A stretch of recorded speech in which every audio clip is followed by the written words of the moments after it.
प्रातस्मरामि हृदि संस्फुरदात्मतत्त्वं सच्चित्सुखं परमहंसगतिं तुर्यं यत्स्वप्नजागरसुषुप्तमवैति नित्यं तद्ब्रह्म निष्कलमहं न च भूतसंगः।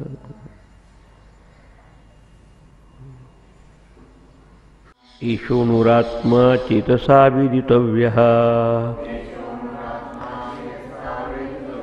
यस्मिन् प्राणः प्रञ्चधा संविवेश प्राणैश्चित्तं सर्वमूतं प्रजानां यस्मिन् विशुद्धे विभवत्येष आत्मा। याच्या आधी परमात्म्याचं स्वरूप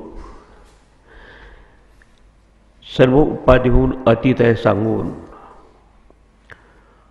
8व्या मंत्रात हे निर्देशित केलं होतं की ते परमात्म तत्व निरुपाधिक असल्यामुळं उपाधिरहित असल्यामुळं कुठलीही भौतिक उपाधी त्याला विषय करू शकत नाही। उदाहरणार्थ डोळ्याचा तो विषय नव्हे। अरूपत्वात शंकराचार्याने भाष्यात स्पष्ट केले की त्याला रूप नाही। त्याला एखाद्या वस्तूला आकार असेल, प्रकार असेल, संबंध असेल, गुणधर्म असेल आणि द्रव्य असेल तर त्याला आपण बघू शकतो, ऐकू शकतो। पण असं का म्हटलं मग इथे? तर परमात्मा हा काही द्रव्य नव्हे। आजच्या सायन्समध्ये जी व्याख्या करतात की द्रव्य ती की त्याला त्याचे काहीतरी गुणधर्म असतात। हा तो गुणधर्माहून अतीत आहे। कारण आधीच्या मंत्रात हे स्पष्ट केलं होतं, बृहच्च तद्दिव्यमचिन्त्य रूपम सूक्ष्मात् सूक्ष्मतरम विभाती। दूरात सुदूर आहे। अज्ञानाच्या दृष्टीने पाहिलं तर खूप दूर आहे। आपलं ज्ञान स्वरूप आहे समजा, आपलं स्वरूप आहे त्यासारखं जवळ काही नाही। आणि त्याला देखील अंतःकरण शुद्ध झालेला त्याचा साक्षात्कार होतोय सांगून झाल्यानंतर आता त्याचंच अधिक विवरण या मंत्रामध्ये दिलेलं आहे। इतकं सगळं असून तो डोळ्याचा विषय नाही। कारण काय की तो अरूपत्वात रूपरहित असल्यामुळं। दुसरं आपल्याला दुसरे जे प्रमाण आहे याला म्हणतात प्रत्यक्ष प्रमाण। जेव्हा जेव्हा आपल्याला व्यवहाराचं ज्ञान होत असतं तर केव्हा कधीतरी आपल्याला प्रत्यक्ष प्रमाणाने होतं, जसं पाहून, ऐकून, वाच घेऊन, चव घेऊन। पण परमात्मा हा प्रत्यक्ष प्रमाणाचाही विषय नव्हे। न चक्षुषा म्हणण्याने सांगायचं। दुसरं न अपि वाचा। दुसरं जवळचं प्रमाण आहे ते म्हणजे शब्द प्रमाण। आपण इथे असेल न्यूयॉर्कहून तुम्हाला बातमी आली तर तुम्ही लगेच नातू झाल्या तर पेढे वाटतात। आपल्या कोणापैकी जर बाळंतपण झालं तर आपल्याला ज्ञान होत असतं शब्दाने। तसंच श्रुतीमध्ये देखील शब्द हे महत्त्वाचे आहे। शब्दाचंच प्रमाण जवळीकतेने ज्ञान प्रगट करणारा होऊ शकतं, पण त्या ज्ञानाच्या अवस्थेत शब्दाला देखील जागा नाही। आणि म्हणून न वाचा, पण वाचेने देखील ते आपण जाणू शकत नाही। आणि वाचा म्हणत असताना सगळ्या कर्मेंद्रियाचा देखील तो विषय नव्हे, ज्ञानेंद्रियाचा तो विषय नव्हे, कर्मेंद्रियाचा विषय नव्हे, तसंच प्रत्यक्ष प्रमाणाचा विषय नव्हे। आणि शब्द प्रमाण देखील तोपर्यंत उपयोगाला पडतं की जोपर्यंत आपण त्याची दृष्टी प्राप्त करत नाही। पुढे म्हटलं नान्येहि देवेहि तपसा कर्मणावा। कारण ह्या साक्षात्कारात कार्यकारण भाव संबंध नाही की काही साधन केलं आणि परमात्म्याची निर्मिती केली। कारण परमात्मा तर नित्य प्राप्त आहे, त्याला काय आपण नवीन तर निर्माण करायचं नाही, तो आहेच। त्याच्यामुळं तपश्चर्येने आम्ही त्याला प्राप्त केलं किंवा कर्मकांडाने आपण त्याला प्राप्त केलं असंही म्हणू शकत नाही। कारण काय, तो कार्यकारणाच्या पलीकडे आहे। जे कार्य ना कारण जया एकना दुजेपण आपण यादे जाणं आपणची, असा जो स्वयंप्रकाश असल्यामुळं कार्य आणि कारणाच्या त्या पलीकडे आहे। त्याच्यामुळं तपश्चर्या आणि कर्माने देखील आपण त्याच्या जवळीकता साधू शकतो, पण त्याने देखील त्याचा विषय म्हणून अनुभव घेऊ शकत नाही। मग असं सगळं ऐकल्यानंतर साधकाच्या मनात थोडीशी निराशा उद्भवते। डोळ्याने मी त्याला पाहू शकत नाही का, आणि वाचितही तो विषय नव्हे, म्हणजे प्रत्यक्ष प्रमाणाचा विषय नव्हे, शब्द प्रमाणाचा विषय नव्हे. आणि आपण म्हणू की मन ते लावलं म्हणजे अनुमान प्रमाणाने तो काय जाणण्याचा नाही. जसं आपण का दूर पाहिलं तर आपण अग्नीचं अनुमान करतो, दुसरी वस्तू असेल तर अनुमान करता येईल, तिथं ते एकच परमात्मा आहे. आता कर्म हे अविद्येतून निर्माण झालेलं असतं म्हणून कर्मानी नाही. जसं आपल्याला अंधार असेल तर त्याला किती झाडलोट केलं तर अंधार काही निघून जात नाही रूममधून, त्याचा विरोधी घटक आणला तरच अंधार दूर होऊ शकतो. अनविरोधी घटक आहे प्रकाश. तसंच ज्ञान प्रकाशरित्या प्रसादेने म्हटलं आहे की आपलं हे आत्मस्वरूपाचं ज्ञान आहे. तसंच शास्त्र आणि गुरु उपदेशता जाणूनच कुठे विशुद्ध सत्व कोण जाणतो त्याला, ज्याचं अंतःकरण शुद्ध झालं आहे तो. याचा अर्थ साधनेमध्ये जी गरज आहे ते आपल्या अंतःकरण शुद्धीची आहे. परमात्म्याची दृष्टी आपोआप सहजतेने प्राप्त होते. जसं आता सूर्य हा ढगाळ असतो, वास्तवाचा ढग देखील सूर्यापासूनच निघालेले असतात आणि सूर्याला झाकतात. भानुप्रभा सन जनिताभ्रपंक्ती भानु तिरोधाय विजृंभते स्वयं, की भानूपासूनच सूर्यापासून निघालेली ही अभ्रपंक्ती जणू काही भानूला झाकतात. तसं त्या चैतन्यापासून निघाले हे जाणीवपूर्वक असलेले विचार, कॉन्शियस थॉट, त्यानंतर चिदाभास चैतन्याचा आभास, ते जास्त मनामध्ये आले की आपल्या लक्षात येऊ शकत नाही. आता त्या ठिकाणी साधन आणि साध्य हा भाव देखील नाही. म्हणून विशुद्ध सत्व ज्याचं अंतःकरण शुद्ध झालं आहे तोच ज्ञानप्रसादेनं म्हणजे शास्त्राचा विचार करून आणि गुरु उपदेशतः की हे तुझा आत्मतत्व आहे. तसं आपण दहाव्याची गोष्ट ऐकली की दहावा होताच तिथे, फक्त नदी क्रॉस केल्यानंतर स्वतःला न मोजल्यामुळे आता तो म्हणतो की दहावा नाही. आता तुम्ही त्या दहाव्याला स्वर्गात गेलं तर दहावा मिळू शकत नाही, किती एक्सरसाइज केलं तरी दहावा मिळू शकत नाही, नाकाचा टंबू दाबला तरी दहावा मिळू शकत नाही. समजा डोकं खाली केलं पाय वर केलं तर दहावा मिळेल, कशाने मिळणार हे त्याला समजलं पाहिजे. मग कोणीतरी आपलं लक्ष अरेस्ट केल्याशिवाय किंवा वेधून घेतल्याशिवाय आणि त्याचं निर्देशन केल्याशिवाय समजू शकत नाही. पण ते देखील केव्हा की जेव्हा त्यांचे विक्षेप सगळे संपलेले आहे, आता फक्त तो म्हणतो की मला दहावा दिसतच नाही, तिथे दहावा तो स्वतःच आहे. आणि म्हणून जेव्हा 9 मोजतो तो 1 2 3 4 5 6 7 8 9, तेव्हा म्हणतो की कुठे दहावा, त्वम दशमोसी, तू दहावा आहेस. म्हणजे काही काही गोष्टी ह्या वेदांताच्या सिद्धांतानुसार स्पष्ट करून टाकणार ऋषींनी की याला कुठल्याही प्रकारचं दुसऱ्या कुठल्याही साधनाने त्याची प्राप्ती होऊ शकत नाही. ज्ञानात एव तू कैवल्य, म्हणून ज्ञानप्रसादेन एव. ज्ञान हाच प्रसाद आहे. प्रसाद म्हणजे त्यातून होणारी प्रसन्नता, प्रसाद असतो प्रसन्नता. ज्याचं अंतःकरण विशुद्ध झालं. आता विशुद्ध अंतःकरण म्हणजे काय की आपलं मन नेहमी बुद्धिमान आपण विचार असतात, पण सतत आपलं मन इंद्रियाच्या द्वारा बहिर्मुख बाहेर चाललेलं असतं, विक्षेप होत असतात, त्यात रागद्वेष येतात. त्या दोन्ही प्रकारे अंतःकरणाची शुद्धी मोडली जाते.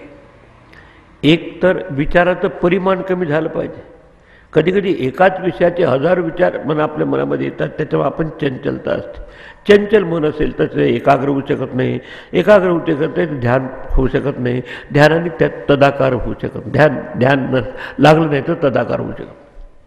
म्हणून प्रथम reduce the quantity of thought, विचाराचं परिमाण कमी झालं. मिनिमम एकच फक्त आता विचार की भगवंताची प्राप्ती. आणि दुसरं विचाराची गुणवत्ता, क्वालिटी. कधी कधी घाणेरडे विचार येतात, मग तसं असेल तर हे शुद्ध परमात्मा कसं जाणणार. त्या दोन्ही गोष्टी, जसं सूर्याचं प्रतिबिंब पाण्यात बघायचं असेल तर दोन्ही दृष्टीने पाण्यात स्वच्छता पाहिजे, शुद्धता पाहिजे. एक तर चंचल नको पाणी, स्थिर असलं पाहिजे, आणि दुसरं शुद्ध असलं पाहिजे. ते जर गढूळ असेल, त्यात काही माती आणि शेणकालवड असेल तर सूर्याचं प्रतिबिंब देखील तसं दिसेल. तर खऱ्या अर्थाने परमेश्वराचंच प्रथम दर्शन घ्यायचं असेल तर आपल्या हृदयरूपी आरशातच घ्यावं लागेल. तो स्वच्छ असला पाहिजे. ज्याचं तो आहे त्याला विशुद्ध सत्व, सत्व म्हणजे अंतःकरण, त्याचं परिपूर्ण शुद्ध झालं आहे. त्याला ज्ञानप्रसादेनं शास्त्र आणि गुरु उपदेशतः तम पश्यती निष्कलम ध्यायमाना. आणि तो आपल्या म्हणजे कलारहित म्हणजे अवयवरहित म्हणजे उपाधिरहित असलेल्या आत्मतत्वाचा पश्यती याचा तो साक्षात्कार करतो.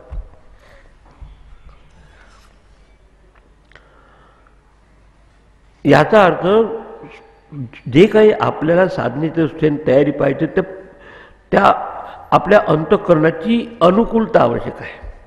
तसं अनुकूल झालेलं अंतःकरण शांत शुद्ध होऊन प्रसादाच्या भूमिकेमध्ये प्रसाद असतो प्रसन्नता.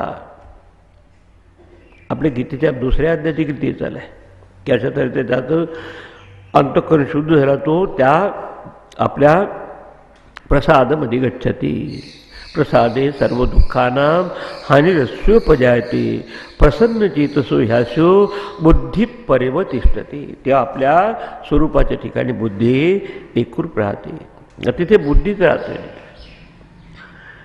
आता आधी परत ऐकल्यानंतर किती केलं तरी विद्यार्थ्याच्या मनात एक शंका राहू शकते की हा जर कुठल्याही उपाधीचा विषय नव्हे, कर्मेंद्रियाचा नाही, ज्ञानेंद्रियाचा नाही, इवन मनाचा देखील तो विषय नव्हे. कारण विचारांचा तो प्रकाशक आहे, विचारांनी तो प्रकाशित होत नाही असा जर आत्मा आहे तर मग त्याला जाणावं कसं. तर परत दुसऱ्याच्यात त्याचं अधिक स्पष्टीकरण की एषोनुरात्मा चेतसा विदितव्य. हा आत्मा काय तो कुठे आहे की जो आपल्या यस्मिन शरीर या शरीरामध्ये ज्या शरीरामध्ये असलेल्या ज्याच्यामध्ये प्राण हा पंचधा संविविश, पंचप्राण देखील त्याच्या आधारे चालतात. म्हणजे संपूर्ण क्रियाशक्ती ही त्याच्यावर अवलंबून आहे आपली. दुसरी आपली विचारशक्ती चित्त म्हटलं आहे. आणि हा अणु असलेला म्हणजे सूक्ष्म असलेला म्हणजे व्यापक असलेला आत्मा ज्याच्यावर चित्त देखील अवलंबून आहे, चित्त देखील आधारित आहे. तो आता परत म्हणतात चेतसा विदितव्य. एका ठिकाणी म्हटलं आहे की मनाने तो जाणण्यासारखा नाही, इथे म्हटलं की परत चेतसा म्हणजे अंतःकरणाने जाणण्यासारखा. याचा काय अर्थ आहे? अंतःकरण शुद्ध चित्ताने त्या प्रज्ञेने आपण तो जाणण्यासारखा आहे. दुसऱ्या उपनिषदात म्हणजे की मनसही वेदम आप्तव्यम.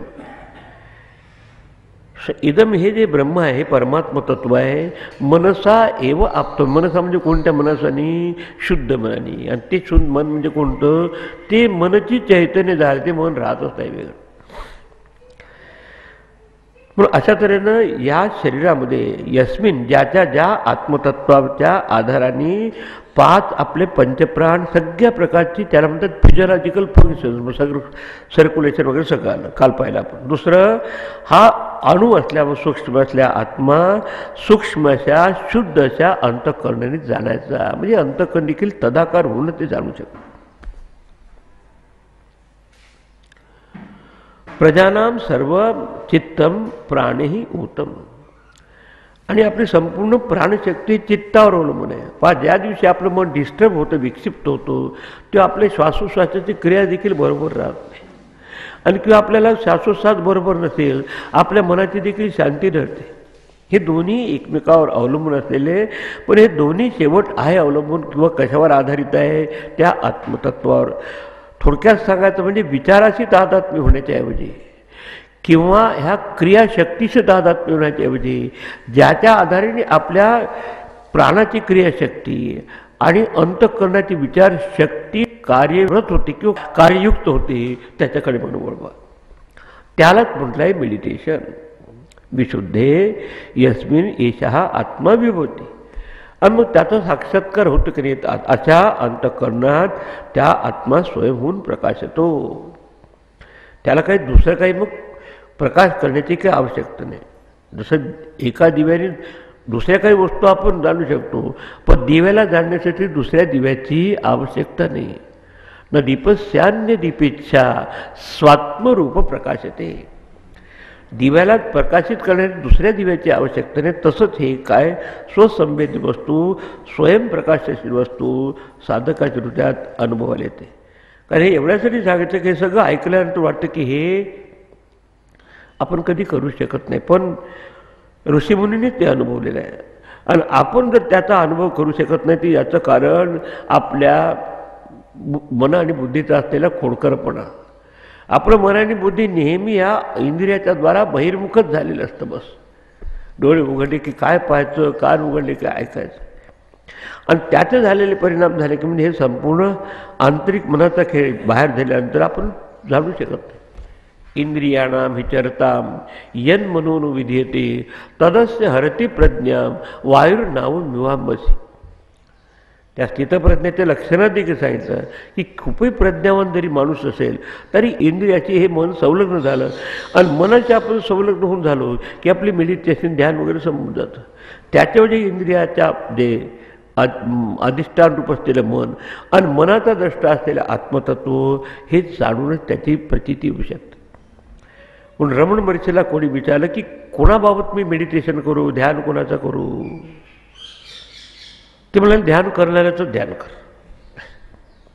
Meditate upon the meditator it self. अच्छा, किती पॉवरफुल त्याचं वाक्य. आपण तर दिवसभर हेच करतो आणि ओरडतच असतो मनात. आता मन मन म्हटलं की ते चालणार, पण ज्याच्यामुळे तुमचे विचार येतात तिकडे, ते कोणतं मन तिकडे सरकू शकेल की वळू शकेल की जे बल शुद्ध आहे. आणि अशा मनसा एव आप्तव्य म्हणजे चेतसा वेदितव्य, म्हणजे ह्या शुद्ध अंतःकरणाने तो जाणण्यासारखा आहे. मुद्दाम 2 श्लोक मंत्र याच्यावर ऋषींनी सांगितले की जेणेकरून साधकाच्या अंतःकरणात अशी अशक्यता वाटून येते ते त्या प्रत्येकाने. पण ही तयारी मनाची आवश्यक आहे. मग इंद्रियाशी आपण तादात्म्य झाल्यानंतर बाहेरच्या त्यात आपण खेळ खेळत असतो, आणि त्याच्यामध्ये ढगासारखे विचार येऊन त्या सूर्यासारखा आत्मा सतत असलेला त्याला वृत्ती झाकून टाकतात, आणि मग आपण समजू शकत नाही. आणि म्हणून उलट भई मेरे नयननी, की आता जे आपले मनरूपी नेत्र इकडे बाहेर लागले आहे त्याला फक्त दिशा बदलवायची. मेडिटेशन करायचं म्हणजे काय, विचाराला मारायचं नाही. विचार काय येतात हा विचार करत बसायचा नाही, पण विचार ज्याच्यामुळं प्रकाशित होतात तिकडे वळवायचं, म्हणजे विचारच राहत. आता असं जे आत्मतत्व ज्यांनी अनुभवलं किंवा साक्षात्कार केला त्याची उपासना करण्यात बाकी साधकांना देखील कशी प्राप्ती होऊ शकते. त्याने भौतिक वस्तू मागितलं तर त्याची पूर्णता होते, आणि परलौकिक किंवा आत्मतत्वाची देखील निष्काम भावने जर त्याची उपासना केली तर प्राप्त होऊ शकते. आता हा विषय पुढच्या मंत्रात सांगून हा एक विषय संपलेला आहे. यम यम लोकम मनसा संविभाती विशुद्ध सत्वः कामयते यांश्च कामान तम तम लोकम जयते तांश्च कामान तस्मात् आत्मज्ञं ह्यर्चयेत् भूति कामः.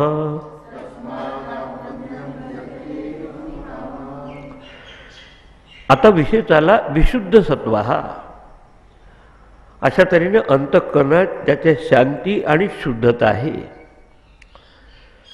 असा अंतःकरण असलेला साधक जेव्हा त्याच्याशी एकरूप होत तेव्हा तो त्याच्यापासून वेगळा राहत नाही, आणि त्याच्या अंतःकरणात यम यम लोकम मनसा संविभाती. लोक म्हणजे ज्या ठिकाणी आपल्या कर्माचे फळ आपल्याला अनुभवायला मिळतात त्यांच्यात लोक. लोक्यंते कर्मफलानी यत्र, ज्या ठिकाणी कर्माचे फळ आपल्याला, आता हे जातं कर्मानुबंधेनी मनुष्य लोके आहे असा अर्थ आपण पाहिजे. लोक म्हणजे जनता किंवा पीपल या अर्थाने नाही, की ज्या लोकांची त्याला कामना असेल. एखादा गाणं म्हणणार म्हणतो मी गंधर्व लोकांपर्यंत गेलो पाहिजे, काही गायीची सेवा करा म्हणजे गोलोकात जातो म्हणतो. आता कोणी हा आत्मलोक किंवा ब्रह्मलोकाला जातो म्हणतो, की कोण ज्या प्रकारची तुम्ही हिच्या करता किंवा अंतःकरण पूर्णपणे शुद्ध असणारा त्याची भूमिका सांगतात. तो ज्या ज्या प्रकारची संकल्पना करेल तिथपर्यंत तो त्याची सदाकार होऊ शकतो. मनसा संविभाती, संविभाती संकल्प येते, तो संकल्प करतो. कारण हा नियम कसा आपल्या चिंतनाचा, ज्याचा तुम्ही वारंवार वारंवार विचार चिंतन करता ते तुम्ही होता. आजच्या सायकोलॉजीत ते सांगितलं आहे की as you think so you become. आपल्या 8व्या अध्यायात येतो आपलं यम यम वापि स्मरण भावम त्यजत्यंती कलेवरम तम तम एव एति कौंतेय सदा तद्भाव भावितात. त्याचं सतत आता कलेवरम त्याची याचा अर्थ शरीर सोडण्याची आवश्यकता नाही. शरीर असताना देखील त्याच्याशी तादात्म्य जाणत असेल तर तो जीवनमुक्त राहतो. इथे संविभाती संकल्प येते. जो काही संकल्प करेल काही प्रकारचा ज्या लोकात मग मनुष्य लोक आहे, पितर लोक आहे, गंधर्व लोक आहे किंवा ब्रह्मलोकापर्यंत असेल तर त्याची त्याला प्राप्ती होते असं जाणून भूतिकाम म्हणजे याला ह्या भौतिक कामनाची पूर्ती करून घ्यायची आहे. सर्वसाधारण लोक याच्याच मागे असतात. संतती, संपत्ती, नावलौकिक, पैसा, इव्हन त्या देखील त्याच्यात पण. कारण हा नियम काय आहे की यान कामान काम येते. ज्या कामनाची तू इच्छा बाळगतो किंवा संकल्प करतो तो संकल्प त्याचा ईश्वराचा असतो, परमात्मा तो प्राप्त करतो. आणि म्हणून अशा सत्पुरुषाकडे आपण त्याची जर सेवा केली तर तस्मात भूतिकाम आत्मज्ञम अर्थे. तर आत्मपुरुषाची साक्षात्कारी पुरुषाची त्यांनी अर्चा म्हणजे सेवा करावी. आता तुम्ही ज्या भावनेने सेवा करणार तसं तुम्हाला प्राप्त. आता राजाकडे घेऊन तुम्ही नुसतं चुरमुरीत मागितले तर ते देणार. तुम्ही त्याच्याकडून चावीच मागितलं म्हणजे आता तुमची योग्यता असेल तर ते देईल. तर ऐश्वर्याची किंवा भौतिक वस्तूची प्राप्ती करण्याच्या दृष्टीने देखील आपण तर देवाची पूजा करतो, पण साक्षात देवत्वाची एकरूप पाहून आपल्या याच्यात प्रगटलेला हा साक्षात देवच आहे अशा भावनेने केलं तर त्याला लाभ होतो. भूतिकाम आपण एक दगडात जर आपण देव पाहू शकतो तर चालता बोलता देव नाही का हा. म्हणून भूदेव संताशी सदा नमा म्हटलंय. उपासनेला कसं चालवावे, दृढ चालवावे. माझं पुढे म्हणतं की आता या चालत्या भूमीवर असलेले देव म्हणजे हे संतच आहे, ज्ञानी पुरुष आहे की त्याला स्वतःची इच्छा राहते की ज्याला स्वतःची इच्छा आहे तो काही दुसऱ्याची इच्छा पूर्ण करू शकत नाही. पण याच्या पलीकडे गेला. कारण आप्त काम असं म्हटलं आहे. आप्त कामस्य का स्पृहा. तर त्याच्याकडे जर हा भूतिकाम म्हणजे इकडच्या काही इच्छा असतात त्याला सर्वसाधारण माणूस असेच असतं तर ते देखील त्यांनी केलं तर आत्मज्ञम ही अर्चे. आत्मसाक्षात्कारी पुरुषाची पूजा करावी, सन्मान करावा. याचा अर्थ नुसतंच आपलं फुलं वाहिले नव्हे, त्यांनी सांगितलं त्याप्रमाणे त्यांनी वागावं थोडक्यात सगळं. तर त्याच्या कामना त्यात देखील आता त्याचं प्रत्येकाचं जर प्रारब्ध असेल तर होईल. म्हणून काही संतांनी म्हणजे की मूर्तीपूजाच्या अनेक पटीने ह्या गुरुजनांची पूजा आहे. पण याचा अर्थ गुरुडम करत बसायचं असं नव्हे, पण त्याने सांगितलं त्याप्रमाणे त्याने जर केलं असेल तर त्याचं इच्छित फळ त्याला प्राप्त होईल. आणि ते इच्छा दोन प्रकारची असू शकते साधकाच्या हृदयात. एक सकामतेने कर्म करत असेल तर एवढीच त्याची इच्छा पूर्ती होईल, पण शुद्ध भावाने जर करत असेल ईश्वराची प्राप्ती होतील तर ती प्राप्ती होऊ शकेल. आणि ह्या देखील दोन इच्छा साधकाच्या हृदयात एकाच वेळेस सारख्या उंचीने वाढत नसतात. कोणत्या? भूतिकामा आणि आत्मकामा. हे नुसतंच हे जर असेल हे प्राप्त करायचे असेल तर आत्मतत्व जाणण्याची इच्छा दबून राहते. आणि हा विषय शंकराचार्यांनी त्यात गीतेच्या 4थ्या अध्यायात भाष्य करता सांगितलं की प्रत्येक साधकामध्ये ह्या दोन इच्छा एकाच वेळेस बैलाच्या शिंगासारख्या सारख्या वाढत नाही. बैलाचे शिंग कसे दोघे सारखे नाही. एकस्य कर्मफलार्थित्वम मुमुक्षुत्वमचं युगपत संभवती. युगात म्हणजे दोन्ही एकाच असतात. मग ही जर आपली इच्छा भरपूर असेल कमी याची भौतिक तेव्हा आपली आत्मस्वरूपाच्या ज्ञानाची इच्छा दबून जाते. तसे सगळेच म्हणाल मला मुक्त व्हायचं आहे, पण इकडचं काही निघत नाही, भोगत सुटला नाही अजून. तर म्हणून एकाच माणसाला एकाच साधकाला ह्या दोन इच्छा एकाच सारखे वाढत नसतात. जेव्हा सकाम त्यांनी कर्मफलाच्या मागे लागतो तेव्हा निष्काम भावाने आपलं शुद्ध स्वरूप मोक्षाची अवस्था त्याला तो प्राप्त करू शकतो. जेव्हा तिकडे असतो तेव्हा सुटलं पाहिजे. म्हणून या ठिकाणी हा भूतिकाम हा ह्यर्चेत कोणाला आत्मज्ञम. तस्मात कारण त्याचं स्वतःचं काही त्याला मिळवायचं राहत नाही. कृष्णाने देखील तिसऱ्या अध्यायात आपलं ओळखपत्र सांगितलं की अर्जुना मला तसं काही प्राप्तव्य राहिलं नाही. न मे पार्थास्ति कर्तव्यम त्रिषु लोकेषु किंचन. माणसाला कर्तव्य केव्हा असतं, काहीतरी प्राप्तव्य असतं किंवा कर्तव्य असतं. मला हे मिळवायचं ते आपण ते केलं पाहिजे आपण. आणि पुढच्या याच्यात आणखी स्पष्टीकरण देतात, त्याचं वर्णन चाललंय. त्रिषु लोकेषु, तिन्ही त्रैलोक्यामध्ये मला काही प्राप्तव्य नाही आणि म्हणून मला कर्तव्य नाही. याचं कारण काय पुढच्या वचनात ओळखलं दिलं. नान वाप्तम अवाप्तव्यम वर्त एवच कर्मणे. काही मिळालं नाही असंही नाही आणि काही मिळवायचं आहे असंही नाही. कारण काय नित्यप्राप्त आपला आत्मा आहे तू. असा जो तृप्त स्वरूप आहे त्याच्या ठिकाणी ज्या काही इच्छा करत असतील त्याच्या पूर्ण होतात असं सांगून आता फक्त त्या पद्धतीने केलं तर त्याला प्राप्त होईल ते. आणि त्यात मिळणारे फळ तेच मिळतील की ज्या पद्धतीने तुम्ही याचना केली असेल की प्रार्थना केली असेल. त्यात आपलेही संकल्प जरी सीमित असेल तर सीमिततेचे प्राप्त होईल. आता हा एक भाग झाला. आता काही लोक त्याचं अंतःकरण शुद्ध झालेलं असतं, त्याला आता वर्ल्डली डिझायर म्हणजे हा सांसारिक काही इच्छा नाही, तो मुमुक्षु असतो. बाकीचं इकडची काही इच्छा नसते. तर त्याला कसा लाभ होतो आता ते पुढच्या याच्यात सांगत. इथून आता मुंडकोपनिषदातला दुसरा खंड सुरू होतो या ठिकाणी.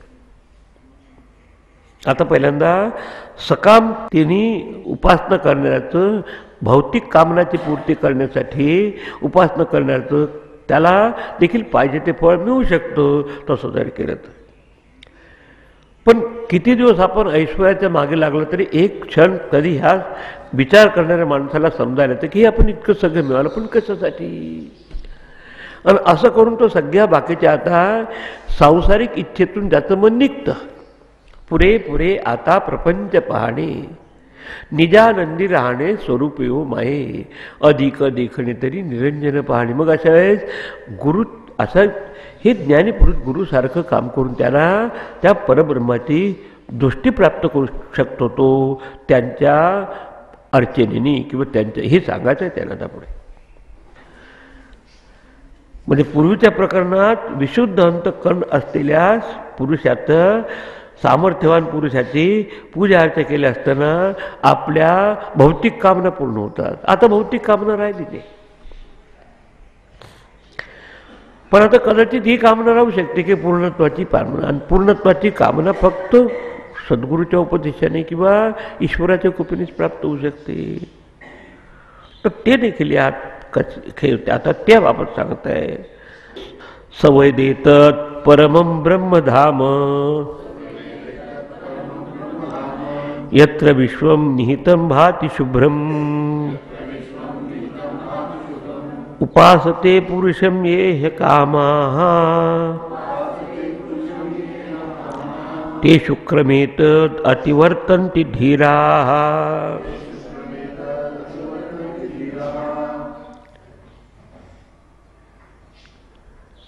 हां आता म्हणत आहे का तर निष्काम भावने जो पुरुष सत्पुरुषाकडे जातो तो देखील अर्चना करतोय.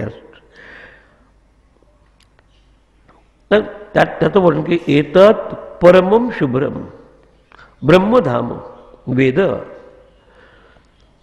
तो ज्याने हे शुद्ध परमधाम म्हणजे त्यात कुठल्या प्रकारचा आवरण विक्षेपाची लांछन नाही किंवा विक्षेपाचं काय त्याला म्हणतात उपाधी नाही. जे शुद्ध आहे आता त्या परमात्माचं निर्देश परमम ब्रह्मधाम. ब्रह्मधाम जे सगळ्या परम म्हणजे पंचकोशाच्या अतीत आहे, 3 देहाच्या पलीकडचं आहे, अतीत स्वरूप आहे. थोडक्यात सांग जे स्वतः कसं आहे शुभ्र आहे. शुभ्र म्हणजे शुद्ध आहे. कुठल्याही प्रकारचं त्याला अविद्येचं किंवा आवरणाचं लांछन नाही. ज्ञानस्वरूपत्वात ज्ञानस्वरूपात यत्र विश्वम निहितम की ज्या ठिकाणी विश्व देखील ज्याच्या आधाराने खेळ चाललाय विश्वाचा. यत्र निहितम विश्वम असं. आणि ते स्वतः शुद्ध प्रकाश स्वरूप आहे. एतत् परमम धाम हे ते परब्रह्म ब्रह्म आहे. 6 वेद कारण त्याची प्रथम खूण गाठ सांगितली की ते तो जाणतो आपल्या सद्गुरूच्या कृपेने. ते धीरा एतत् शुक्रम अतिवर्तन्ते. आता पुढे म्हणतात की ते कोण, ये ही अकामहा पुरुषम उपासते. आता पहिल्यांदा सकामहा झाले, कुठली तरी भौतिक कामना करून, भौतिक काम हा शब्द वापरला होता. आता एक कल्पना करू की ज्याला तर बाकीची इच्छा इथल्या संपल्या, आता फक्त एकच तळमळ आहे अध्यात्माची, पूर्णत्वाची.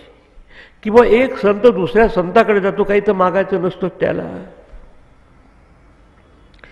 तर असं कोण त्यांनी ये ही अकामहा म्हणजे कुठल्याही प्रकारची आता इच्छा राहिली नाही, अशा पुरुषम उपासते. अशा साक्षात्कारी पुरुषाची उपासना करतात, सेवा करतात. आणि उपासनेचा अर्थ सांगायचं की दिसताना तो आपल्या हातपायाचा दिसतो, पण त्याच्या मागे हे आत्मतत्व आहे, हे ब्रह्मतत्व आहे, अशा जाणीवनी त्याची उपासना करतात. ते धीराहा एत शुक्रम अतिवर्तन्ती. ते ज्ञानी लोक किंवा ते निष्काम भावने अर्चना करणारे, उपासना करणारे लोक, ते शुक्रम अतिवर्तते. हे पहा, आपला शुक्र धातू म्हणजे तिथून जन्माची सुरुवात होते, त्याचं प्रतीक आहे. हा शुक्र याचा अर्थ जन्म मरणाच्या प्रक्रियेच्या पलीकडे जातो हे सांगायचं. थोडक्यात सांगायचं त्याला पुनर्जन्माची अवस्था राहत नाही. कारण त्याच्यापासून काय प्राप्त होणार असेल, आत्मंत पुरुषापासून निष्काम भावने जर तुम्ही त्याची अर्चना केली तर याचना कशाची करायची, खूपच झालं तर शुद्ध ज्ञानाची. आणि ते जेव्हा हृदयचे घातली हृदय जेव्हा होत असतं तेव्हा त्याची दृष्टी तीच होते. शुक्रम एतत् अतिवर्तन्ती धीराहा. आणि कोण आहे ते धीराहा म्हणजे धीर पुरुष, म्हणजे विचारवान, विवेकी आहे. त्याला प्रथम त्याच्या हृदयात आत्मानात्म विवेक प्रगटतो. आता आपल्याला तर हेही माहीत नाही की काय आत्मा आहे, काय अनात्मा आहे. आयुष्यभर आपण वाहूनच जातो. काय नित्य आहे, अनित्य, म्हणजे विवेकापासून सुरुवात होते. इव्हन ज्ञानेश्वर माऊली आपल्या गुरुला नमस्कार करताना म्हणत आहे की म्हणून विशेष अत्यादरू विवेकावरी मम हृदयी सद्गुरू जेने तारिलो हा संसार पुरू.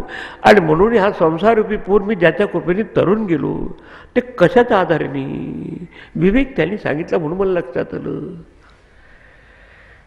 आणि म्हणून माझा अत्यंत आदर आहे कशावर, विवेकावरी.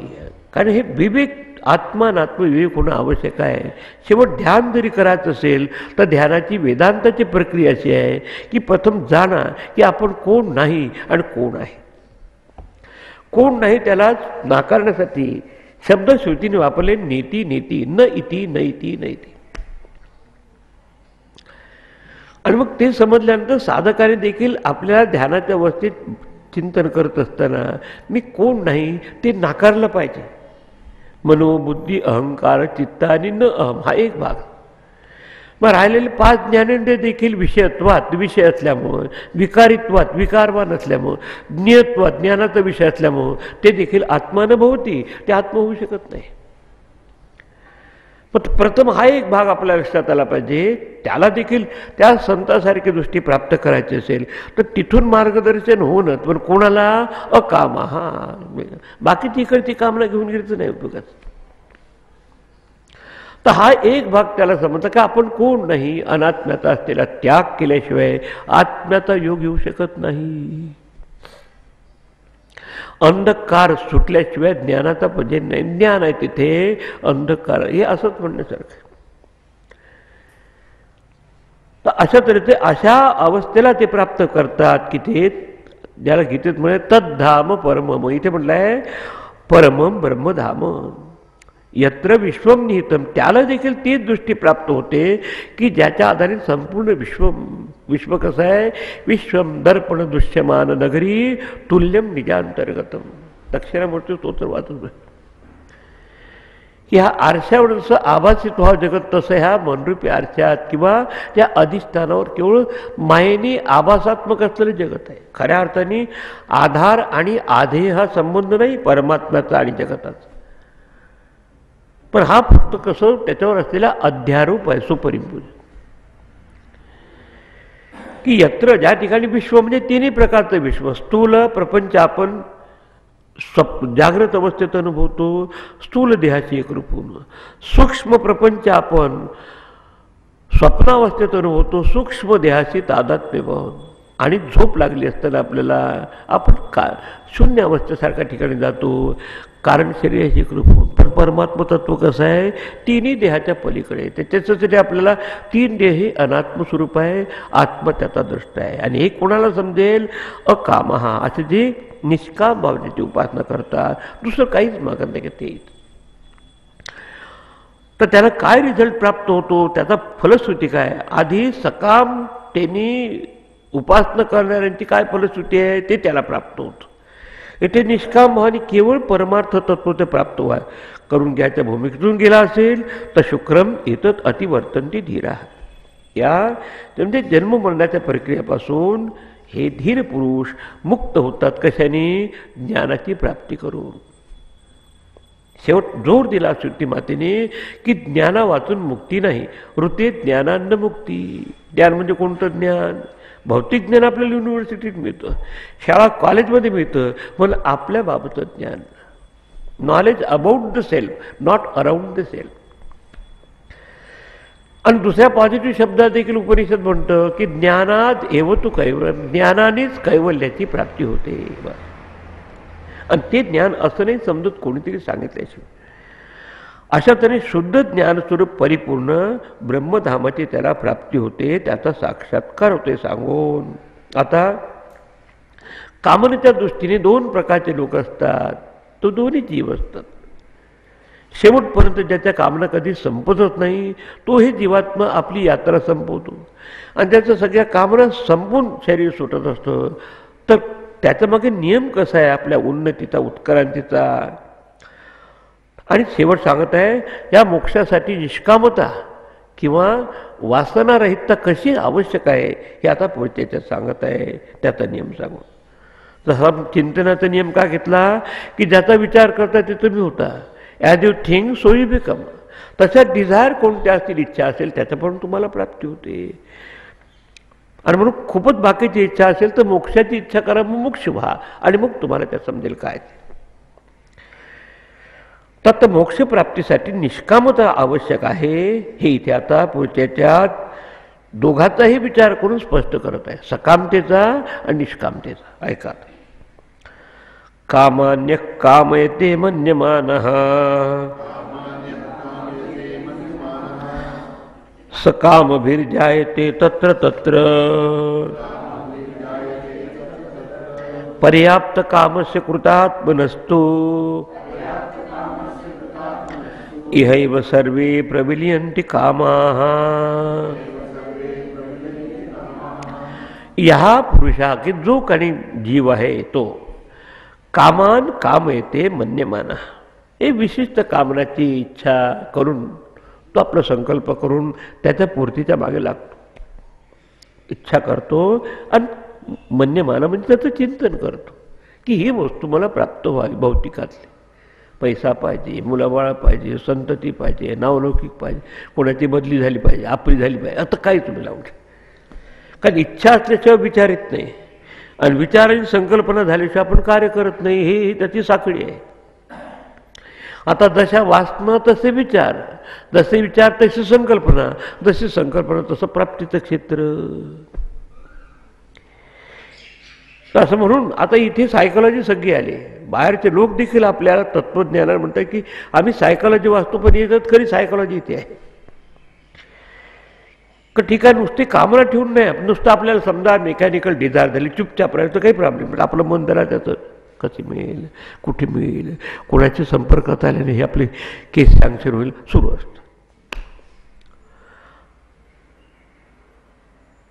आणि सहा कामभी तत्र तत्र जायते, तो त्या त्या अवस्थेला प्राप्त होतो, तिथे जन्माला येतो.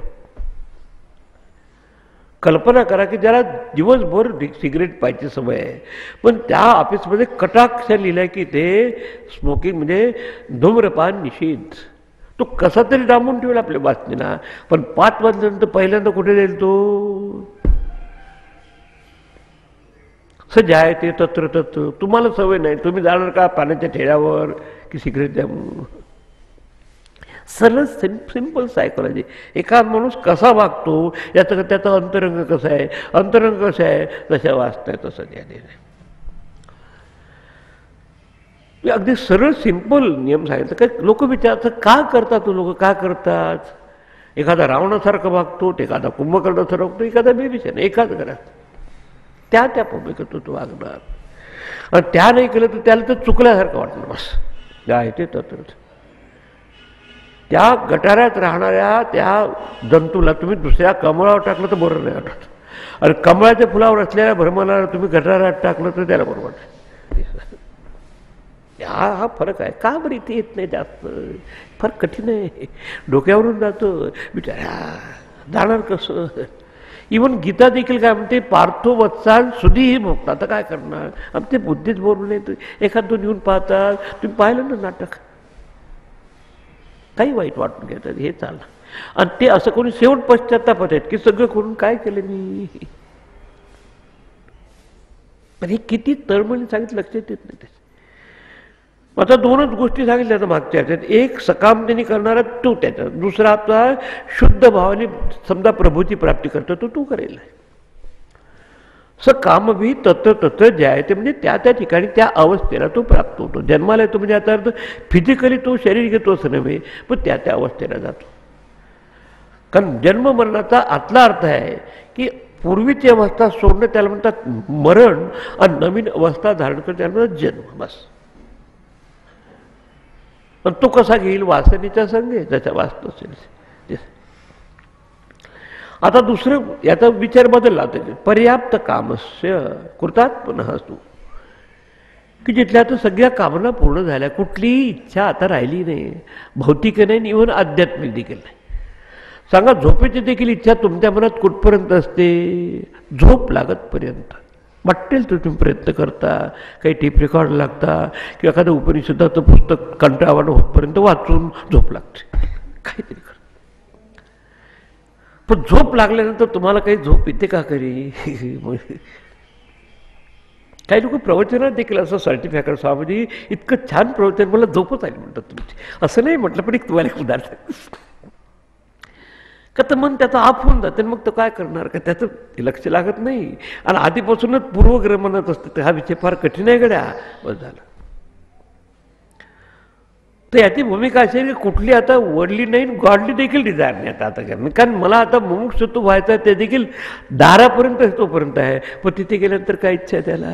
पर्याप्त कामस्य कृतात्मनः असतो. कृतात्मना म्हणजे कृतकृत्यता त्याला प्राप्त होते. कृत्यम कृतमेव. जे काही प्राप्त करायचं होतं ते झालं. तर काय होतं त्याचं. सर्वे कामः इह एव प्रविलीयन्ति. त्याच्या सगळ्या दोन्ही कामना इथे संपल्या असतात. आणि त्याचं प्राणोत्क्रमण होत नाही. तस्य प्राणः न उत्क्रामन्ते इहैव प्रविलीयन्ते असं म्हटलं आहे की त्याचे प्राणज्योत देखील इथेच याच देही याच डोळा तो मुक्तीचा सोहळा पाहून घेतो. कारण का आधीच तुम्हाला सांगितलं एकालाच कर्मफलत्वाची इच्छा आणि मुमुक्षुत्वाची इच्छा बैलाच्या शिंगासारखी नाही. आता जो मुमुक्ष तो हळू एकाच्या इच्छातून मन काढत जातो तो आणि मोक्षार्थी होतो तो. शेवट मोक्षार्थी देखील कुठपर्यंत राहील जोपर्यंत मोक्षाची अवस्था प्राप्त झाली नाही. त्याला म्हणतात पर्याप्त कामस्य कृतात्मनः. मांडव्योपनिषद देखील आप्त कामस्य का स्पृहा. जो आप्त काम झालं आहे, परिपूर्ण आहे, तर काय इच्छा करणार. खूपच झालं तर त्याचं होणारं काम लोकसंग्रहार्थ असतं. तुकाराम महाराज म्हणजे आता उरलो उपकारापुरता. आणि हे देखील काही म्हणत नाही की मी उपकार करतो म्हणून. आणि याचं उदाहरण तुम्हाला आम्हाला गीतेच्या ह्याच्यात मिळतं. गीता याचंच चित्रीकरण करणारा ग्रंथ, स्मृती ग्रंथ. त्यात विहाय कामान यस सर्वान पुमान शरती निस्पृहा. आणि आता असं तो राहतो निर्ममो निरहंकार. स शांतीमध्ये गच्छती. तो परमशांतीला प्राप्त करतो. आता ज्ञानेश्वरांनी त्याच्यावर छान ओवी दिली. तो अहंकारा ते दंडोनी सकळ कामू सांडोनी विचारे विश्व होनी विश्वामाजी. काय वेगळेपणा राहतच नाही त्याला. याला म्हणतात पर्याप्त का. आता तेही इच्छा राहत नाही की आता मला मोक्षाची प्राप्ती व्हायची आहे, आता मला ज्ञान प्राप्त व्हायचं आहे. तीच समजा कारण का तो ज्ञान स्वरूपत्व, त्याचं ज्ञान स्वरूप असल्यामुळे सर्व कामं इन्क्लुडिंग मोक्षाची कामना देखील संपते त्या ठिकाणी. तशा 3 बेसिक कामना का निर्माण होतात आपण पहिल्या दिवशी पाहिलं उपनिषदाच्या इंट्रोडक्शनमध्ये. तुम्हाला सगळ्यामध्ये 3 कामना नको जरी म्हटलं तरी स्वाभाविकपणे दिसतात. तुम्ही एखाद्या भारतीय माणसाचा इंटरव्ह्यू घ्या किंवा जर्मन किंवा रशियन किंवा अमेरिकन, एक तुम्हाला विचारून पाहिलं तर तुम्ही देखील म्हणाल तुम्हाला जगण्याची इच्छा आहे की नाही, बोला. तपासून पाहायचं असेल तर एखाद्या मरणप्राय असलेल्या अवस्थेत असलेल्या हॉस्पिटल बसलेल्या जीवाकडे पहा. बाकीचे लोक प्रार्थना करतील त्याच्यासाठी की ही गेला तर निरनमुक्त होईल, आपण त्याची दुर्दशा बघू. पण त्याला विचारा, तो म्हणे 1 दिवस मला हवा आहे. समजा सोमवारपासून मंगळवारपर्यंत 1 दिवस मिळाला, आता बुधवारी जा त्याला की जातोस का, फारच झालं तर तुम्हाला पुढे घालेल, तोच तुम्ही जा, मी येतो नंतर. हे असंच आहे. आणि आपण गमती पाहायला मिळतात हे सगळे सायकोलॉजी. 2 म्हातारे गृहस्थ होते, एक जज झाले आणि रिटायर झाले, दुसरे अजून वकिलाची प्रॅक्टिस सुरू आहे, सगळे दात पडलेले आहे, केस पिकलेले आहे, आणि व्याही म्हणून दोन्ही एका ठिकाणी आले. तर ही कामना कशी नॅचरल आहे आणि कसं मरावंसं कोणालाही वाटत नाही, जगावंसं वाटतं, हे बोलल्या बोलण्यात दिसून पडतं. सगळ्या गप्पा गोष्टी झाल्या, मग माझी बदली इथून झाली, मग मी नागपूरच्या हायकोर्टात झालो आणि तिथे सुप्रीम कोर्टाचं जज, आपले तिथपर्यंत जाणार होतो, पण रिटायरमेंट झालं. याने आपलं झालं की आजकाल मी प्रॅक्टिस करत नाही, बारमध्ये जाऊन फक्त गप्पा मारतो, म्हणजे तोंडातून थुंकी बिंक येत आहे. शेवट एक प्रश्न विचारला, कारण थट्टेचं नातं होतं त्यांचं. काय रे तात्या केव्हा जायचं तिकडे, केव्हा जातोस, तू हो ना पुढे, मी येतो. याचा अर्थ 2 मूलभूत इच्छा कोणत्या, की जगण्याची इच्छा आणि मरू नये इच्छा. कशामुळे आहे, सत्स्वरूपाच्या अज्ञानामुळं आहे ना. एक वर्णन कोणाचं चाललं आहे, जो स्वतः सच्चिदानंद स्वरूप झाला आहे, ते काय जगणं मरणं कुठे आहे त्या ठिकाणी. मग याचा अर्थ सत्स्वरूपाच्या अज्ञानामुळे पहिली इच्छा कोणती येते, जी विषा जीवितुम इच्छा प्रत्येकाची आहे. आणि इतकं नाही, आम्ही बाहेरच्या देशात देखील तपासून पाहिलं, ते देखील असंच नाही म्हणू शकत नाही. त्यांना इतका पटण्यासारखा विषय. कधी कधी वाटते की तिकडचा जान येऊन आपल्याला उपनिषद शिकवेल तेव्हा आपण ऐकायला जाऊ, तेव्हा आपले जान में जान आहे. तर ते काय करतं. आता दुसरी इच्छा कोणती, सुखाची इच्छा. समजा माणसाला 1 दिवस जगायला मिळालं, आता कसं जगावं असं म्हणतं तर सुखाने मिळेल, दुःखाने हात वर करा. दुःखाने जगायचं आहे, एखाद्याने कर, मुळापासून नाही. तो येतं दुःखाचा भाग तो वेगळा आहे. मग दुसरी इच्छा कोणती आहे, सुखेच्छा. ती कशी आहे, नॅचरल आहे, स्वाभाविक आहे, कारण ते आपल्या आनंद स्वरूपाला अनुरूप आहे. सत्स्वरूपाला अनुरूप कोणती इच्छा आहे, जगण्याची इच्छा. आणि प्रतिकूल असलेली इच्छा कोणती आहे, मरू नये अशी. झालं. दुसरं आनंदाची इच्छा, आनंदानुसार सुखेच्छा. आणि दुःख कोणाला नको असतं. झालं 2. आता दोघाला जोडणारी इच्छा कोणती पहा, ब्रिज.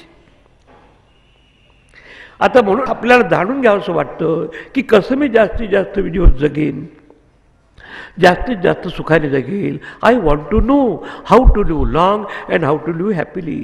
कसं मी जास्तीत जास्त जीवन जगेन आणि जास्तीत. आता हे ज्याचा अर्थ जिज्ञासा, ज्ञातुम इच्छा. जिज्ञासाला 3 इच्छा. सत्स्वरूपाच्या अज्ञानामुळं कोणती इच्छा, जगण्याची इच्छा आणि मरू नये अशी इच्छा. तेच स्वरूपाच्या अज्ञानामुळं ज्ञानाची इच्छा, जिज्ञासा. आणि अज्ञानाची भीती वाटते, अज्ञान नको. आनंद स्वरूपाच्या अनुसार ते न जाणल्यामुळं, आनंद स्वरूपाच्या अज्ञानामुळं सुखाची इच्छा आणि दुःख होऊ नये. आणि दरवर्षी आपण म्हणतो हॅपी न्यू इयर. ती काय हॅपी न्यू इयर येतच नाही कधी. 1 दिवस होऊन जातं की इयरच संपलं, आता काय करतो. समज आता त्यातून एका वाक्यात जर याचा निष्कर्ष काढायचा काय, की आपल्या सच्चिदानंद स्वरूपाच्या अज्ञानामुळं आपल्याला ह्या 3 मूळ इच्छा होत्या. कोण याला म्हणतात fundamental 3 desires which are natural. Injected नाही, बाहेर घातले. आणि नुसता कुठल्याही जाती, जमाती, पंथ, संप्रदाय याचा नाही, एक इंडिव्हिज्युअल म्हटलं की 3 इच्छा स्वाभाविक आहे. आता झालं ना. आता आधी तुम्हाला सांगितलं होतं, हे हुंडकोण ऐकून झालं तुमचं. 3 गाठी म्हणतात हृदयाचं. कोणत्या, अविद्या, दुसरं झोपू नका, काम, आणि तिसरं कर्म. अविद्या म्हणजे आपल्या सच्चिदानंद स्वरूपाबाबत अज्ञान, मग त्याच्यातून का म्हणा. मग आपण नाही जगता आला तर पहिले मुलाबाळाच्या रूपाने जगावंच वाटतं, माझ्या मुला संतती. मग आपल्याला जर सुखाची पाहिजे तर संपत्ती पाहिजे, आणि बाकीचं वाटलं तर खूप ज्ञानार्जन करत असतो आपण, शेवट पण ते संपत नाही. तर म्हणून ह्या एक पहिल्यांदा अविद्या, नंतर काम, हा डिझायर, इच्छा, आणि त्याच्यानंतर कर्म. आधी सांगितलं हा विषयच चालला आहे की कामना असेल तो त्या क्षेत्रात जाईल. तसे ज्ञानी माणसाचं देखील असणार, पण तो काय होईल, लोका समजता सुखीनं भवंतो, की लोककल्याणार्थ त्याचं काम चालले असतं, मग त्यात स्वतःचं काही मिळवायचं. आता असा जो आहे पर्याप्त कामस्य कृतात्मनः असतो. आता त्याचा संदर्भ लागला की जो ज्याला सच्चिदानंद स्वरूप आधीच आपलं समजलं आहे सद्गुरू, तो काय म्हणे कृतात, इथे तो कृतकृत्यता प्राप्त करतो. आणि काय होतं त्याचं, इहैव सर्वे प्रविलियंती कामा. सांगा बेसिक कोणत्या डिझायर सांगितले आता, जिजिविषा, जिज्ञासा आणि सुखेच्छा. स्वरूपाच्या ठिकाणी आहे का त्या, सत्स्वरूप असल्यामुळं आता जगण्याची इच्छा त्या मरण्याच्या तो पलीकडे गेला आहे. चित म्हणजे ज्ञान स्वरूप असल्यामुळं आता जिज्ञासा आणि अज्ञानाचं भय दोन्ही गेलं, स्वभावताच निवृत्त झालं. आता आनंद स्वरूपत्वात, आनंद स्वरूप असल्यामुळं त्या ठिकाणी सुखाची इच्छा आणि दुःखाचा लवलेश, त्या ठिकाणी दुःखही नाही. याला म्हणतात सर्वे कामा प्रविलियंती. बस जसं नद्या त्या सगळ्या समुद्रात गेल्यामध्येच प्रविलियंती सर्वे, त्याचे प्रवाह वेगवेगळे असतील, त्यांचे पात्र वेगवेगळे असेल, पण त्या खऱ्या पात्र होतात कुठे, आपल्या सागरच होतात. अशी ती भूमिका चालली आहे. पण ही साधनेच्या भूमिकेत असताना दोन्ही इच्छा एका वेळेस तितक्या तीव्रतेने नसतात. जेव्हा भौतिक इच्छा आपली तीव्र असते तेव्हा आध्यात्मिक इच्छा आपली दबलेली असते. जेव्हा आध्यात्मिक इच्छा पुढे येते तेव्हा भौतिक इच्छा त्याचं पलीकडे जातो. का दोन्ही कर्मफलार्थित्वम आणि मुमुक्षुत्वम युगपद न संभवती, दोन्ही येऊ शकत. आता हे झालं. आता पुढे असं जर आत्मतत्व आहे त्याची प्राप्ती कशी होते, आता कधी ठीक आहे, मग काय उपाय हो, खूपच आपण इकडे तिकडे जा. आता हे सगळे उपाय आहे, पण नुसते कुठलाही उपाय त्याला कार्यकारण भावामध्ये टाकू शकत नाही आत्मतत्वाच्या. तर पुढे आता निर्देशन करत आहे, नायमात्मा प्रवचनेन लभ्यः न मेधया न बहुना श्रुतेन यमे वैश वृणुते तेन लभ्यः तस्येष आत्मा विवृणुते तनुं स्वाम. आता आला मेन पॉईंट. तुम्हाला आधीपासूनही सांगितलं की ही स्वसंवेद्य अवस्था कुठल्याही कार्यकारणाच्या संबंधात मोडत नाही.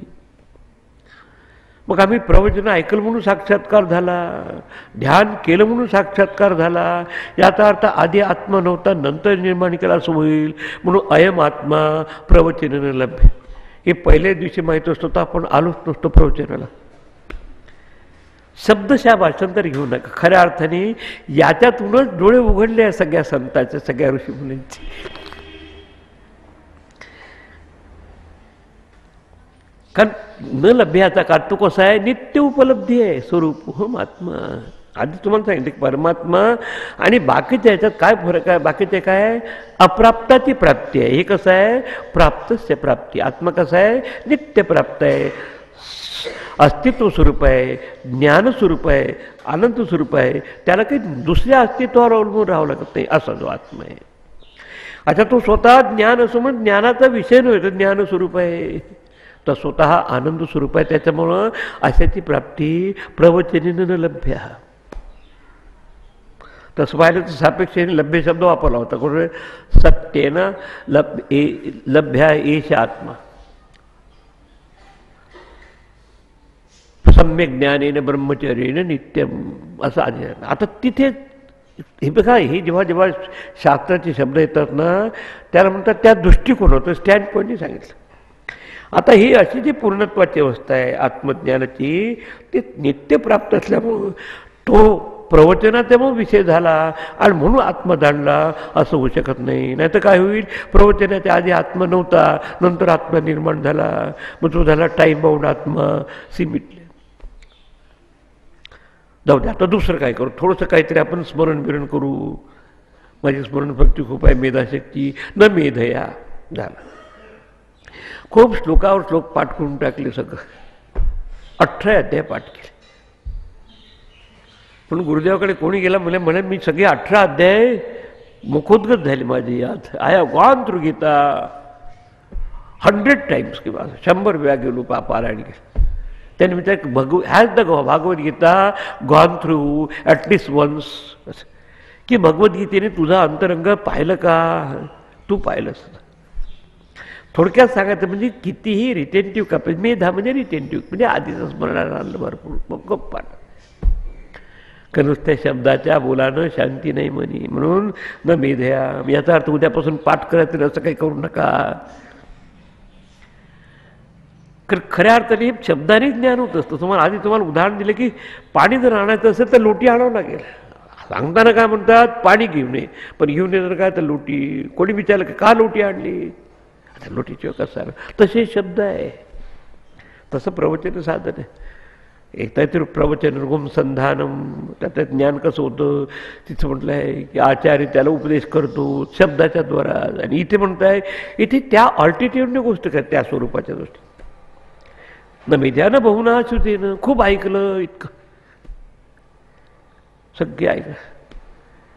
आता त्यात अत्यंत महत्त्वाचा भाग, आता हे म्हणजे कुठल्याही विषयाचा किंवा प्रवचनाचा किंवा ज्याला मेमरी पॉवर म्हणतात किंवा स्मरणशक्तीमुळं किंवा किंवा श्रवणामुळं त्याची प्राप्ती होते, असो ते काय संबंध नाही.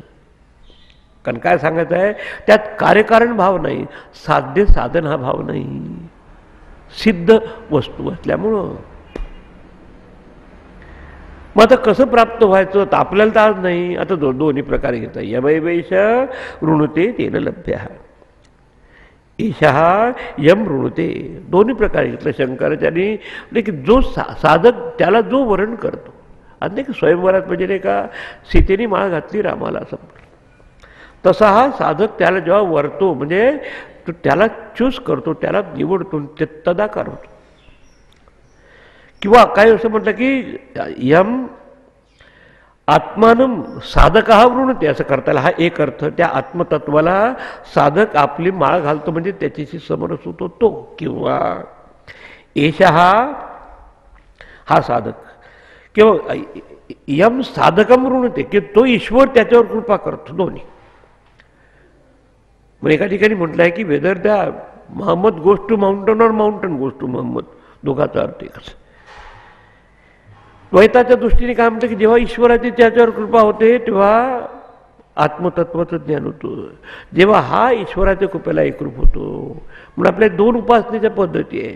एक अभिषेकाची पद्धती, तिथे पाणी कसं येतं वरून खाली येत असतं, आणि दुसरी दीपशखा, काय म्हणतात त्याला, अर्चनेची पद्धती. एक म्हणजे इथे पण ह्या वेदांताच्या दृष्टीने काय आहे की हा त्याला जेव्हा वर्ण करतो, चूज करतो, म्हणजे निवडतो, त्याच्याशी एकरूप होतो. कधी कधी आपल्याच्या दोन, भक्तीचा आणि ज्ञानाचा दोन न्याय सांगतात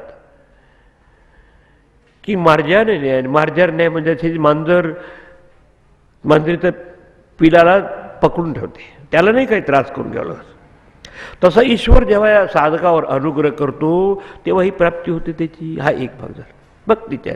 भक्तीचा म्हणतो बाबा देवाची माझ्यावर कृपा होईल, हे ज्ञान आत्मसात होईल, तोपर्यंत करत राहा. दुसरा काय म्हणतो की वानराचं बारकात मरकट न्यायनं. मरकट कसा करतो, तो आईला धरून राहतो. आता तुम्हाला जे असेल तसं करा, पण त्याच्या कृपेशिवाय काही होत नाही. सांगायचं आहे 4 प्रकारच्या कृपा जीवनात आल्या की ते फलित होतं. एक ईशकृपा, परमेश्वराच्या कृपेने असायला ऐकायला मिळत असतं आपल्याला. दुसरं शास्त्रकृपा, तेव्हा शास्त्राचे आतले अर्थ समजले म्हणजे आपल्याला हा विषय स्पष्ट होतो ऐकल्यानंतर करून. आणि नुसतं शास्त्राचे शब्द होऊन नव्हे. गुरुकृपा, त्यांनी सांगितलं पाहिजे की अशा अशा तऱ्हेचं तू आपल्या स्वरूपाचं चिंतन कर. आणि तितकं कोण जागं व्हायचं म्हणजे झोपणाऱ्याची कृपा, म्हणजे आपण जागा झालं पाहिजे. शास्त्र आणि गुरु तुम्हाला अलार्म देण्याचं काम करेल. अलार्म म्हणजे गजर, पण जागा व्हायचं काम कोणाचं आहे? या म्हणतात आत्मकृपा. You wake up to that self. नाही तर डोक्यावर हात ठेवा आणि पैसे घ्या 10,000 रुपये नाही म्हणत. आजकाल तसं चालतं. म्हणून एक दिवस प्रवचन देतात, बोर्ड लावतात, झालं. हे असं नाही आहे. तू यू वेकअप. कोणी कोणाला साक्षात्कार करून देत नाही आणि कोणा होत आहे साक्षात्कार आपण होतो. असा जर झालेला साक्षात्कार गडबडीचा आहे. आत्मा कसं आहे? जय जय स्वसंवेद्या आत्मरूपा. पण लोकांनी ही बॅकग्राऊंड नसते, पाहून जातात. तो दोन्ही प्रकारे म्हणजे भक्तीच्या साधना अशा दृष्टीने यम साधकम वृणते, 6 वृणते ईश्वर अनुग्रह करतो, तो त्या परमात्म्याला प्राप्त करतो. असा विषय 10व्या देते ना गीतेच्या. ददामि बुद्धियोगम तम येन माम उपयांती ते. कसं? मच्चित्ता मद्गत प्राणा बोधयंत परस्परम कथयंतश्च माम नित्यम तुष्यंती चरमंती च तेषाम स्वतःचा.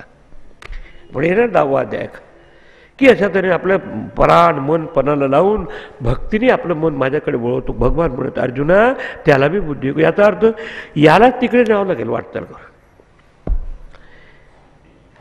ईश्वराच्या कृपा आपण तर ईश्वराच्या कृपेला उपलब्ध असलं पाहिजे म्हणजे अशा तऱ्हेने. किंवा ईश्वर त्याच्यावर अनुग्रह करतो. यम ईश्वरम परमात्मानम साधक हा वृणते किंवा यम साधकम त्या परमात्मा वृणते. दोघाचा अर्थ एकच आहे. पण बाकीचा एक असा फॅक्टर आहे, घटक आहे की काहीही शब्दात वर्णन करता येत नाही, त्याच्या कृपेने त्याची दृष्टी प्राप्त होते. तस्यैष आत्मा. आता कसा प्रकट होतो? त्यालाच एष हा आत्मा, हा पूर्ण आत्मा, नित्य सिद्ध असलेला आत्मा विवृणते तरुण स्वाम. आपलं यथार्थ स्वरूपाने तो प्रकट होतो, तो रेबीर होतो. बस इथे म्हणतोय कोणी दाखवलं मी पाहिलं असं नाही. तिथे आपण तो प्रकट होतो. कारण काय? जय जय स्वसंवेद्या आत्मरूपा. बस आता राहिलेलं उद्या आणि परवाच्यात आपण घेऊ. ओम भद्रं कर्णेभिः शृणुयाम देवाः भद्रं पश्येमाक्षभिर्यजत्राः स्थिरैरङ्गैस्तुष्टुवागुंसस्तनूभिः विषेम देवहितं यदायुः. स्वस्ति न इन्द्रो वृद्धश्रवाः स्वस्ति न पूषा विश्ववेदाः स्वस्ति नस्तार्क्ष्यो अरिष्टनेमिः स्वस्ति नो बृहस्पतिर्ददातु. ओम शांति शांति शांति. हरि ओम. श्री गुरुभ्यो नमः. हरि ओम.